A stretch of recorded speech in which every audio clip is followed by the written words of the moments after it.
Para aquellos que quieren mejorar su vida devocional, para los que necesitan ayuda espiritual, para todos los que desean un contacto diario con Dios, presentamos Radio Amanecer en Estudio, un alimento espiritual para tu alma. Con nosotros, el conductor de esta entrega, Pastor Juan Francisco Scroggins.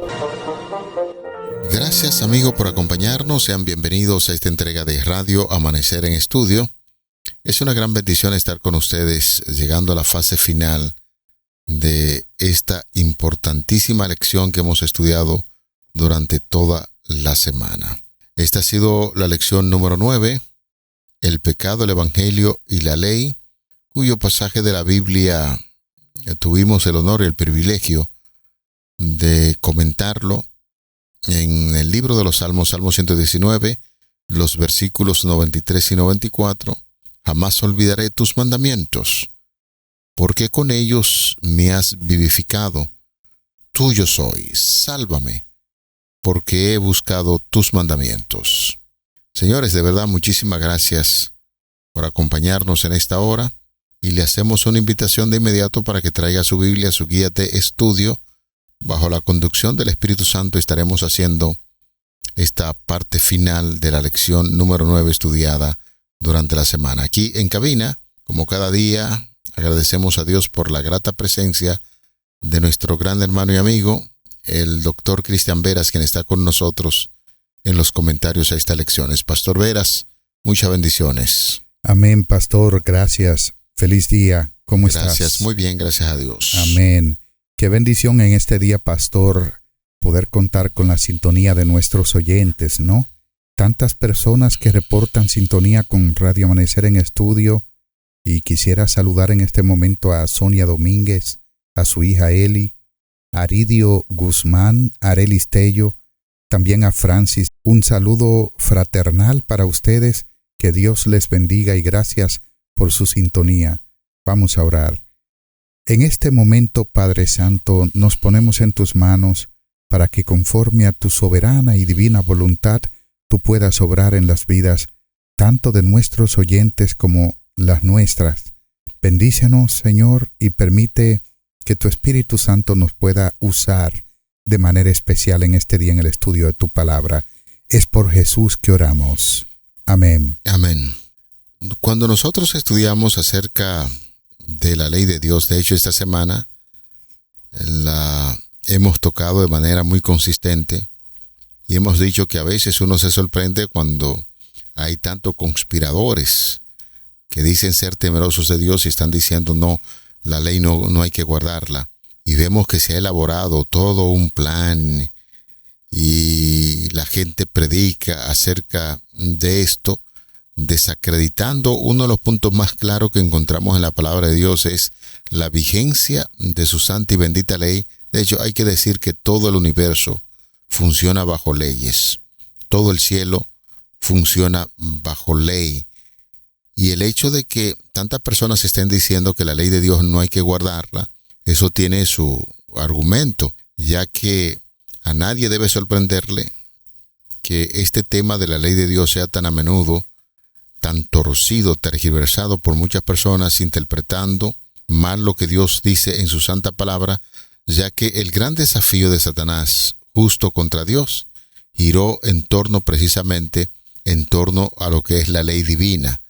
Por eso es importante que en esta parte final de la lección, Pastor Cristian Veras, nosotros podamos reforzar el hecho de que la ley de Dios es eterna, así como Dios es eterno. La ley de Dios refleja su carácter. El carácter de Dios es amor, y es un tema tan divinamente trazado en la palabra de Dios que uno todavía se sorprende de que haya tantas personas que luchen para decirle a los otros que la ley de Dios no hay que guardarlo, pero la razón es que uno de los argumentos básicos que Satanás empleó en el cielo fue precisamente en contra de la ley divina. Sí, definitivamente, pastor, Satanás cada día trata de que nosotros malentendamos, tergiversemos la ley de Dios, cuál es el propósito de ella, y esto gira en torno a que la ley divina es un trasunto de su mismo carácter, de su ser. Por eso es que en el cielo Lucifer lanzó un ataque contra Dios de que el Señor exigía adoración porque era ególatra. Satanás lanzó un ataque de que el mismo Dios había colocado una ley que ningún ser humano era capaz de guardar. Por eso hace caer a Adán y a Eva, y cuando esto ocurre, Satanás se jacta, se mofa de lo que había dicho, de la acusación vil que había hecho en contra del carácter de Dios, y dice que tenía la razón. Ya ven, yo tengo la razón. Ni siquiera el hombre perfecto que Dios creó puede guardar la ley de manera cabal. Así que es imposible guardarla. Y entonces es donde Cristo tiene que venir. Cabe acotar que Cristo no solamente vino para salvarnos.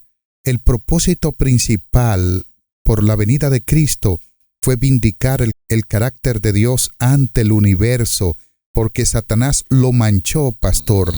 Y ahora es necesario que Cristo, siendo hombre, aunque nunca dejó de ser Dios, en un cumplimiento cabal de la ley divina demostró que sí es posible guardar correctamente la ley de Dios y que las tergiversaciones, los malentendidos que giran en torno a esa ley divina son simplemente acusaciones falsas del enemigo.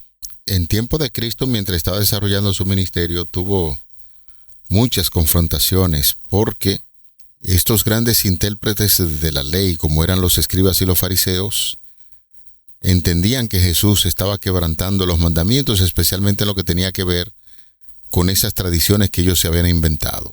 Y dentro de esas tradiciones pusieron cargas extraordinarias a la misma ley de Dios, y especialmente en lo que tiene que ver con el día sábado. Y en ese tiempo, ya en tiempos de Cristo, algunos pensaban que Él había venido para suprimir la ley, pero eso no podía estar más lejos de la verdad, porque el mismo Señor Jesucristo, cuando se le cuestionó acerca de esto, habló de manera muy contundente y dijo: no penséis que he venido para abrogar la ley y los profetas. No, yo no he venido para abrogar, sino para cumplir lo que la palabra de Dios, la ley, dice. Así es que Jesús mismo iluminó el hermoso carácter divino y nos mostró cómo es Dios. Y en lugar de pensar que en aquel entonces Cristo vino a suprimir la ley de Dios, nosotros sí queremos decir de manera clara y concisa que vino a suprimir las tradiciones de los hombres y todas esas cosas que se habían inventado, que nublaban del carácter divino de amor que posee la ley de Dios, porque ya hemos dicho en estudio de esta semana que esa ley refleja el carácter de Dios y que la ley de Dios es sencillamente el mismo Señor, es amor, y que esa ley es eterna, así como Dios es eterno. Amén. Es interesante eso, pastor, y de hecho nos reconforta, porque el pensar sencillamente que la ley de Dios es tan buena, santa, pura, como dice el Salmo 119, los hombres, guiados por el poder egoísta del enemigo, crearon un grupo de trabas alrededor de la ley, y esto dio traste a que los seres humanos pensaran que la ley divina era algo arbitrario que Dios había diseñado para molestar, para confundir o cualquier cosa. Y es donde Cristo viene, como usted decía, a eliminar todas esas concepciones falsas de la ley y a dar el verdadero cumplimiento a ella. El ataque de Satanás a la ley de Dios es un ataque contra Dios mismo, contra su autoridad, contra su gobierno. Por ende, pastor y estimados amigos, en los últimos días, en los acontecimientos culminantes de la crisis final, Satanás va a atacar a los que guardan los mandamientos de Dios. Apocalipsis capítulo 12, versículo 17, Apocalipsis 14, 12, porque solamente ellos en toda la tierra se negarán a rendirle homenaje a través de sus representantes terrenales a Satanás. y es por esto que él desata una batalla feroz que inicia contra Dios en el cielo ya hace mucho tiempo y que continuará en la tierra, y es así como Satanás es derrotado en el cielo y también será derrotado en la tierra cuando los hijos fieles de Dios decidan poner en práctica los mandamientos del Señor en el tiempo del fin. Pastor Cristian Veras, cuando nuestro Señor Jesucristo, y eso es parte de lo que nosotros podemos ver en lo que es el argumento final de la guía de estudio, donde se cita Mateo capítulo 5, los versículos 17 y 18, que habla acerca del cumplimiento de la ley. ¿Se está pensando cuando se habla de esta manera en los 10 mandamientos o se está refiriendo también a lo que era la Torá, lo que se conocía en aquel entonces, los libros de Moisés, y por qué los judíos, especialmente como decíamos con anterioridad, los escribas y los fariseos, estaban diciendo que Jesús llegó a desbaratar lo que Moisés ya había establecido a través de estas leyes? En ese texto, Jesús está hablando de todo el código moral, ético que rige al pueblo de Dios y que rige no solamente a Israel, sino a la humanidad. En más o menos 5 capítulos en el libro de Éxodo, desde el 19 hasta el 24, tiene que ver con esas leyes, dentro de los cuales está la ley moral de Dios o los 10 mandamientos. Es entonces en el 25, repito, 19 al 24 son esas leyes, ya algunas están de manera específica en el 22, y entonces el 25 es donde habla del santuario.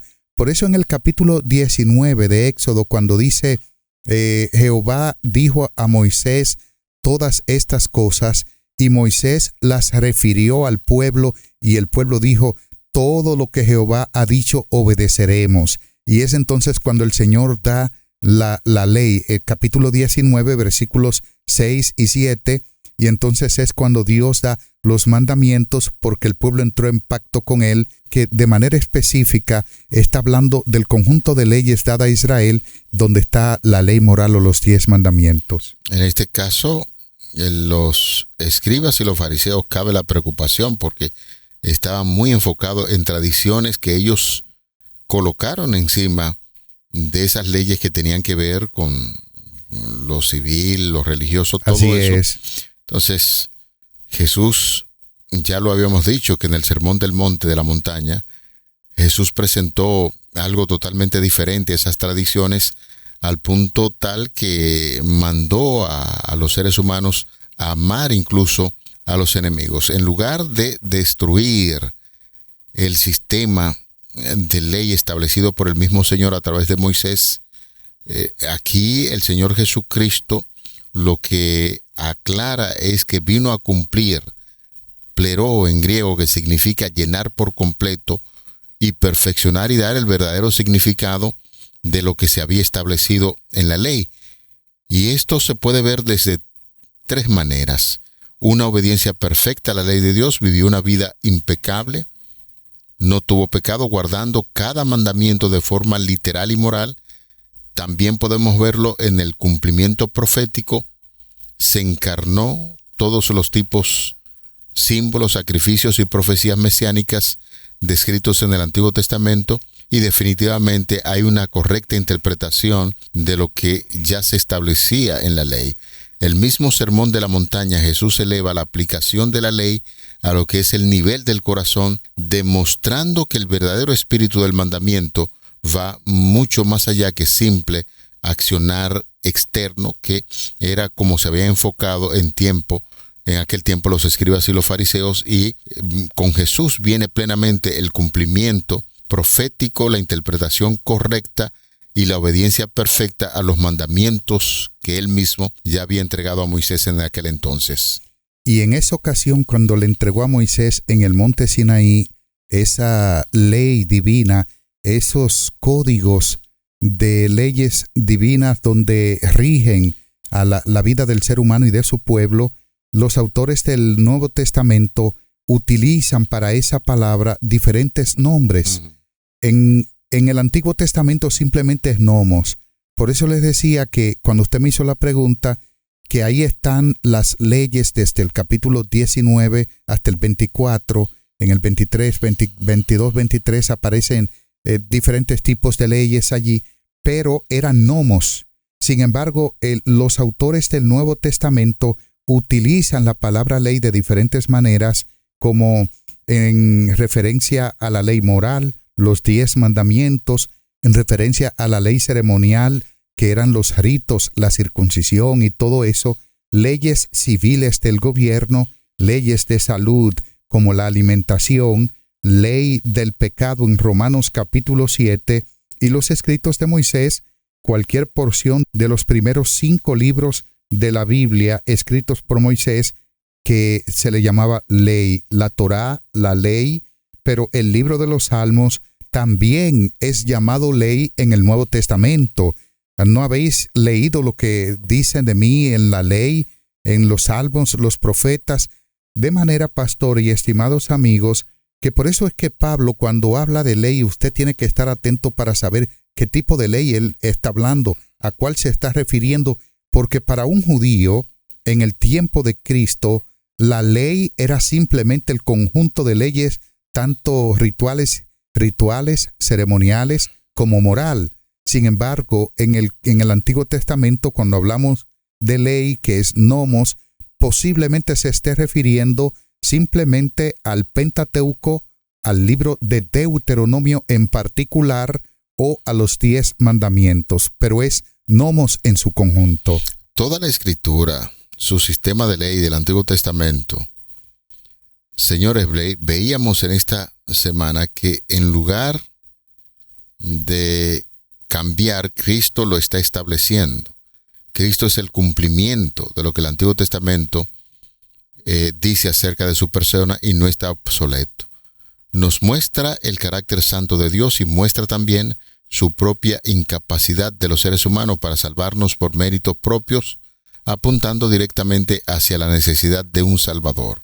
Por eso veíamos en este segmento de estudio que somos justificados por la fe y no por las obras, y al haber cumplido Jesús las demandas de la ley en nuestro lugar, los creyentes ya no están bajo la condenación de la ley, sino bajo el régimen de la gracia y la fe, porque cuando operamos de esa manera, entonces damos fiel cumplimiento a lo que establece la ley.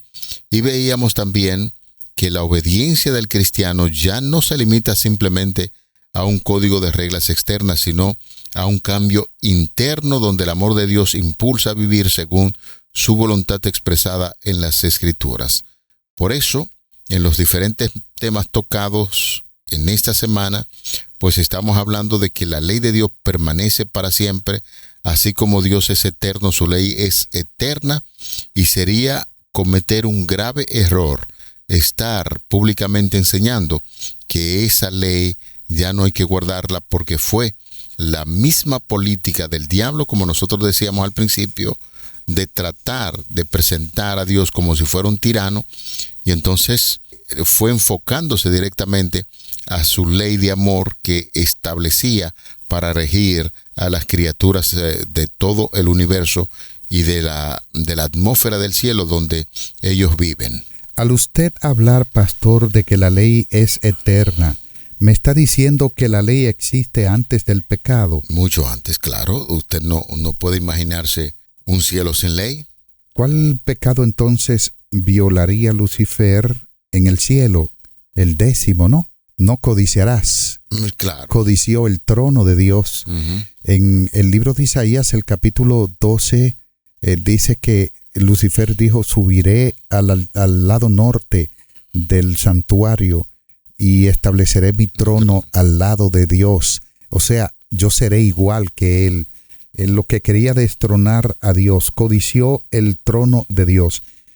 En el Edén, o antes del Sinaí, los 10 mandamientos existían, y yo quiero verlos de una manera muy lacónica, rápida con ustedes. En el primer mandamiento, por ejemplo, donde habla de la idolatría, no tendrás dioses ajenos delante de mí, ahí está el primero y el segundo: no te inclinarás a ellos ni harás ninguna imagen.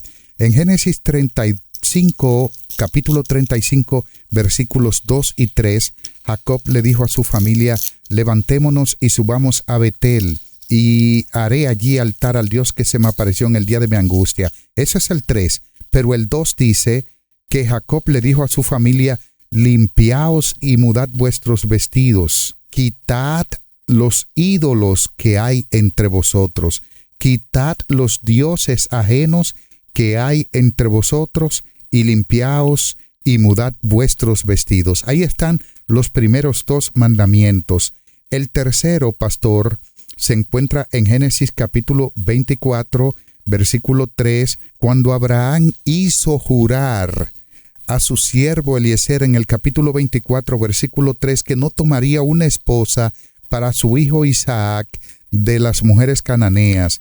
Ese juramento fue por Jehová, indicando que no sería tirado por tierra, que no sería eliminado ni pasado por alto. Entonces el cuarto mandamiento que habla acerca de la observancia del sábado, este se encuentra en los capítulos 2 y 16, Génesis 2 y capítulo 16 de Éxodo. El quinto mandamiento, que tiene que ver con no matarás, Caín mató a Abel, y entonces naturalmente que pecó porque él mismo sabe y le dice a Dios que su castigo era grande para ser soportado. Él sabía que después de violar un mandamiento viene naturalmente alguna reprensión, ya sea divina o humana. En Génesis capítulo 4, versículos 8 al 11, el séptimo mandamiento: no cometerás adulterio. José en Génesis 39, 9, en Génesis 19, 1 al 10, se está hablando de la conducta inmoral de los habitantes de Sodoma. Aquí estoy hablando del 19, pero en el 39 José dice: ¿cómo pecaría yo contra Dios? Le dice a la esposa del Potifar, indicando que el tener a una persona que no debe tener como pareja, a una esposa o una mujer o un hombre, eso es pecado, es adulterio, y José lo resalta allí. El octavo mandamiento: no hurtarás. En Génesis capítulo 44, versículo 8, se habla de ese principio de no robar, cuando la copa de José fue puesta en el costal del saco de Benjamín, y allí se ve claramente que hay una reprensión a ese mandamiento. El noveno: no hablarás contra tu prójimo falso testimonio o mentiras. En Génesis capítulo 27, versículo 12, se habla allí de que Jacob, cuando iba a obtener la bendición de la primogenitura, dijo que si su padre se daba cuenta de que él no era Esaú, que más bien era Jacob, y que lo estaba suplantando, entonces acarrearía maldición en lugar de bendición. Encontramos Génesis 27, 12, repito. Y por último, el 10º mandamiento en Génesis capítulo 12, versículos 13 al 20, en Génesis 20, 1 al 10, el que prohíbe codiciar a la esposa de su prójimo o su propiedad, o el que prohíbe codiciar el esposo o su propiedad. Estos casos están hablando de Abimelech con Abraham en el capítulo 20, pero en el 13 habla del faraón también cuando codicia la esposa de Abraham. De manera, pastor y estimados amigos, que la ley de Dios es eterna, existe antes del pecado, desde el cielo, y los ángeles se gobernaban por ella. Y entonces, antes de ser dada en el Sinaí, la ley de Dios es dada a cada hombre, a cada pueblo, y por eso dice que Abraham escuchó la voz de Dios, guardó sus mandamientos, sus preceptos y su pacto. Nosotros este repaso lo iniciamos citando una declaración de la guía de estudio y lo vamos a citar de nuevo antes del cierre. No debería en este caso sorprendernos que el tema de la ley sea tan a menudo tan tergiversado, malinterpretado, ya que el gran desafío de Satanás contra Dios giró precisamente en torno a esa ley divina. con esta explicación que acabamos de escuchar del pastor Veras, hablándonos de la existencia de la ley antes de darse allí en el monte Sinaí, y que se encuentra registrado en el libro de Éxodo capítulo 20, y desde la eternidad siempre ha sido la ley divina que ha estado presente allí, pero Satanás se ha empeñado en tratar de desacreditar ese sagrado mandamiento, que es el sagrado mandamiento del amor. Y nosotros podríamos resumir diciendo lo siguiente: nuestra vida está infectada por el pecado que nos separa de Dios. Sin embargo, Dios nos invita a conocerlo y amarlo con toda nuestra mente, corazón y fuerzas. Si lo hacemos, naturalmente amaremos más a Dios y a los demás. Ese amor está plasmado en la ley de Dios, que fue dada para proteger y preservar nuestra relación con Él y con quienes nos rodean. La ley de Dios es un hermoso reflejo de su carácter. Cuando entendemos su ley, nuestra relación con Él se desarrolla, y esa es una linda forma de nosotros llegar al final de este repaso que hemos hecho en la lección número 9 que está finalizando.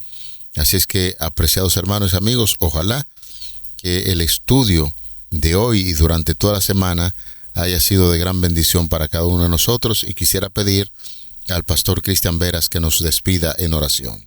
Querido Padre, gracias infinitas por tu ley.